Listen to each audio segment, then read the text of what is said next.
and her mother was a professional in it, and she had brought her daughter into it, and she would wear to perform business later on in the evening. She would, I mean, sometimes, and they weren't, like I said, like they are now, just scant. I mean, just totally revealing everything.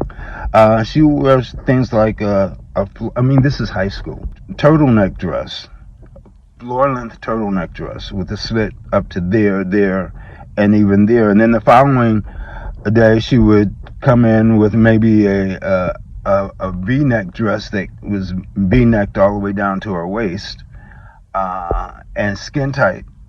And that was just her. And just the big, huge curly hair. I mean, very 80s. Even though this was in the 70s, she was ahead of her time. But this big curly wigs and so forth. And I mean, she just, it didn't look like she was trying to entrap anybody. It just looked like she was really, really, really overdressed for school. But great personality, fun person to be around.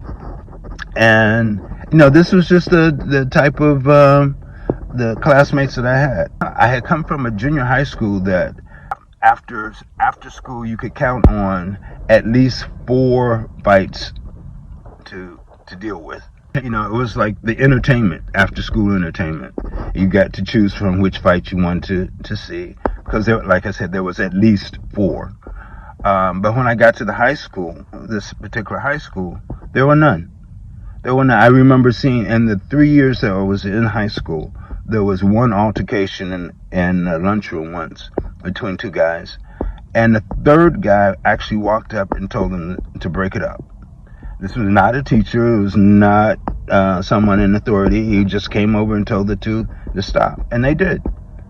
And I thought, wow, this would have never happened in my junior high school. They would have jumped him. So, things were quite different at my high school. Maybe it was because everyone was technically there to learn. So, I feel bad for you all that had a lousy experience in high school, but hey, mine was great.